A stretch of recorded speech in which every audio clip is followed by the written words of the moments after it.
ప్రపంచంలో ఎక్కడున్నా మీ గోత్రనామాలతో వేదమందిర్ నిర్వహించే ఆన్లైన్ పూజలు హోమాల ద్వారా దైవ అనుగ్రహాన్ని పొందండి.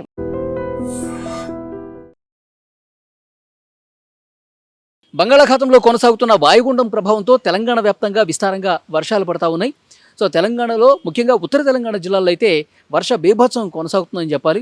ఎందుకంటే 2 రోజుల నుంచి వర్షాలు విపరీతంగా కురుస్తున్నాయి. ఇప్పుడు రాబోయే 3 నుంచి 5 రోజుల పాటు వర్షాలు ఇదే విధంగా కురిసే అవకాశం ఉంది. ముఖ్యంగా ఉత్తర తెలంగాణ జిల్లాల్లో అయితే భారీ నుంచి అతి భారీ వర్షాలు కురిసే అవకాశం కూడా ఉందని చెప్పి తెలుస్తోంది. అందుకే ఆరెంజ్ అలర్ట్ కొన్ని జిల్లాలు జారీ చేశారు. కొన్ని జిల్లాలకు మోస్తరుగా వర్షాలు పడే జిల్లాలకు ఎల్లో అలర్ట్ జారీ చేసినటువంటి పరిస్థితి.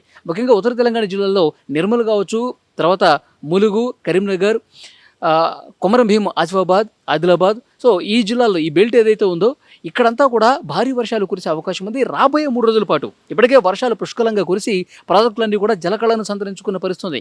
ఇంకా ఎగువ నుంచి కురుస్తున్న వర్షాలు, ఇక్కడ కురిసే వర్షంతో పాటు ఎగువ నుంచి వస్తున్నటువంటి ఆ ఫ్లోటింగ్కి పూర్తిగా ప్రాజెక్టులన్నీ కూడా దుముకుతున్నాయి. ప్రాజెక్టులన్నీ కూడా నిండు కుండను తలపిస్తున్నటువంటి పరిస్థితుంది.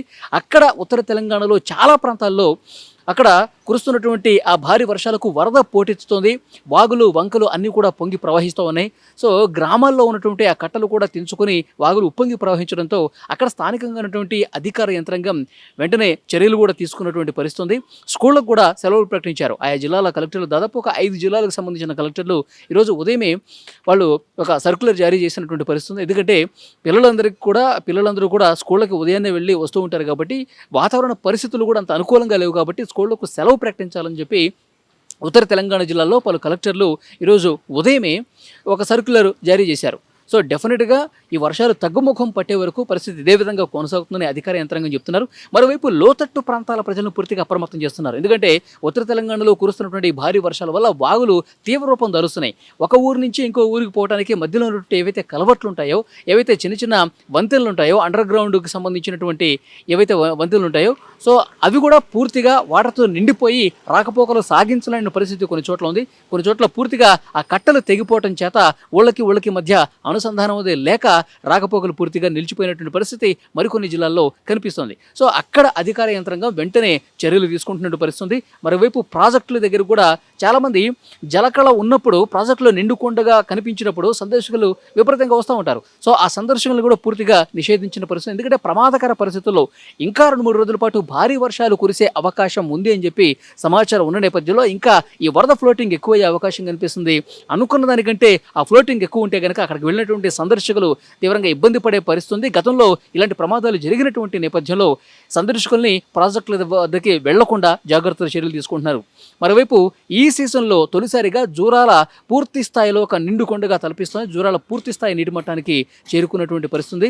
ఒక ఫుల్ ఫ్లెడ్జ్డ్గా అక్కడ వాటర్ అనేవి కనిపిస్తున్నాయి. ఒక జూరాల కావచ్చు, ఎలంపల్లి కావచ్చు, కడెం కావచ్చు, ఈ ప్రాజెక్టులు అన్నీ కూడా పూర్తిగా వరద ఉధృతితో ఒక్కసారిగా వాటర్ దుముకుతున్నటువంటి పరిస్థితి కనిపిస్తుంది. ఆయా ప్రాంతాల రైతాంగం మాత్రం సంతోషం వ్యక్తం చేస్తున్నటువంటి పరిస్థితి.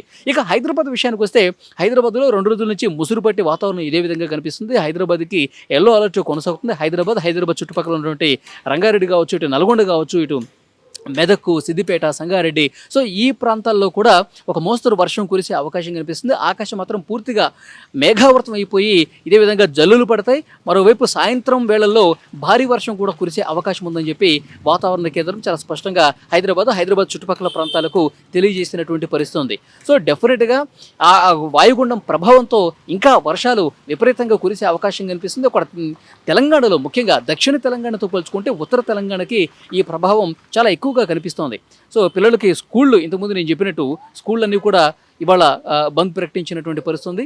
మరోవైపు స్కూళ్లతో పాటు విద్యా సంస్థలకు సంబంధించినటువంటి అందరూ కూడా జాగ్రత్తలు చర్యలు తీసుకోవాలి. పిల్లల కంటే స్కూళ్ళు ఆయా జిల్లాల్లో ప్రస్తుతం వాగులు వంకలు పొంగి ప్రవహిస్తున్నటువంటి పరిస్థితుల్లో సో అక్కడ ఎలాంటి ప్రమాదాలు జరగకుండా అధికారులు చర్యలు అయితే తీసుకుంటా ఉన్నారు. అధికార యంత్రాంగం లోతట్టు ప్రాంతాలని అనుక్షణం అక్కడ తిరుగుతూ ఉన్నారు. ఎక్కడ లోతట్టు ప్రాంతాల్లో పూర్తిగా జలమైపోయినటువంటి పరిస్థితుందో, చాలా నివాస సముదాయాల్లో కూడా వాటర్ వస్తున్నటువంటి పరిస్థితులు ఎక్కడైతే ఉన్నాయో అక్కడ ఉన్నటువంటి వాళ్ళందరినీ కూడా సురక్షిత ప్రాంతాలకు తరలిస్తున్నారు. పునరావాస కేంద్రాలు కూడా ఏర్పాటు చేస్తున్నటువంటి పరిస్థితి.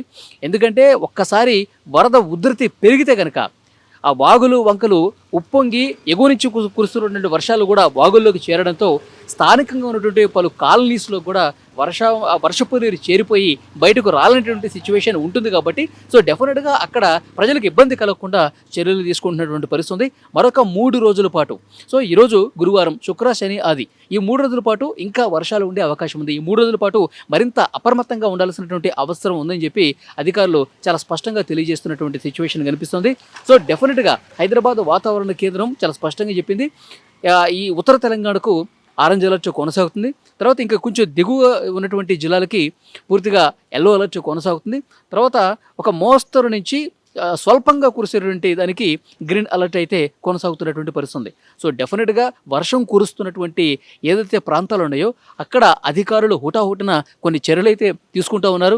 సో డెఫినెట్గా ప్రజలందరూ కూడా అప్రమత్తంగా ఉండాల్సినటువంటి అవసరం ఉందని చెప్పి అధికార యంత్రాంగం ఎప్పటికప్పుడు అప్రమత్తత కొనసాగుతుంది. మరోవైపు ప్రాజెక్టుల దగ్గర కూడా నిండుకుంటున్నటువంటి తలపిస్తున్నటువంటి ప్రాజెక్టుల దగ్గర కూడా కొంత అప్రమత్తంగా అధికార యంత్రాంగం అక్కడ సందర్శకులు రాకుండా ప్రమాదకర పరిస్థితులు ఏర్పడకుండా చర్యలు అయితే తీసుకుంటున్నారు. సో విజువల్స్లో మీరు చూడొచ్చు, చాలా ప్రాంతాల్లో తెలంగాణలో వాగులు పొంగి ప్రవహిస్తున్నటువంటి దృశ్యాలు చూస్తూ ఉన్నాం. ఉప్పొంగి ప్రవహిస్తున్నటువంటి పరిస్థితులు ఉన్నాయి. ముఖ్యంగా హైదరాబాద్ లాంటి ప్రాంతంలో అయితే నిన్న ఒక ప్రమాదం జరిగింది. అంటే మ్యాన్హోల్లో పడిపోయి చీకటిగా ఉన్న కారణంగా మ్యాన్హోల్లో పడిపోయి ఒక వ్యక్తి 60 సంవత్సరాల వ్యక్తి చనిపోయినటువంటి పరిస్థితి. అతనికి ఆచూకీకి సంబంధించి ఇంకా తెలియలేదు. అధికారులు అతన్ని ఎక్కడున్నాడు, ఏంటి, ఎక్కడ చిక్కుకుపోయాడు, అతని మృతదేహమైనా కనిపిస్తుందా లేదా అని చెప్పి అధికారులు వెతుకుతున్నటువంటి సిచ్యువేషన్ కనిపిస్తుంది. కాబట్టి సో జేహెచ్ఎంసీ బృందం ఎప్పటికప్పుడు పర్యవేక్షిస్తూ ఉన్నారు. లోతట్టు ప్రాంతాలు ఎక్కడైతే ఉన్నాయో సో మ్యాన్ హోల్స్ ఓపెన్ ఉన్నాయా, పూర్తిగా క్లోజ్ ఉన్నాయా, ఈ పర్యవేక్షణ అనేది అధికార యంత్రాంగం చేస్తున్నటువంటి సిచ్యువేషన్ అయితే హైదరాబాద్లో పరిస్థితి కనిపిస్తోంది. మరోవైపు హైదరాబాద్లో కాసేపు వాన పడ్డా సరే లోతట్టుగా ఉన్నటువంటి కొన్ని కాలనీస్ జలమయమవుతున్నటువంటి పరిస్థితి ఉంది. సో మూసి వరద ప్రవహించే ప్రాంతాలు ఏవైతే ఉన్నాయో ఆ చుట్టుపక్కల కాలనీస్ ఏవైతే ఉన్నాయో ఎప్పటికప్పుడు నిరంతరం ఇటు జీహెచ్ఎంసీ బృందాలు కావచ్చు, ఎస్డిఆర్ఎఫ్ బృందాలు కావచ్చు, ఈ మాన్సూన్ బృందాలు ఏవైతే ఉన్నాయో అవన్నీ కూడా ఎక్కడికక్కడ పర్యవేక్షణ అనేది చేస్తున్నటువంటి పరిస్థితి ఉంది. మరొక 3 రోజులు ప్రజలందరూ కూడా తెలంగాణ వ్యాప్తంగా అప్రమత్తంగా ఉండాల్సిన అవసరం కనిపిస్తోంది. ఉత్తర తెలంగాణకు సంబంధించినటువంటి జిల్లాలైతే మరింత అప్రమత్తంగా ఉండాలని చెప్పి అధికారులు సూచన చేస్తూ ఉన్నారు.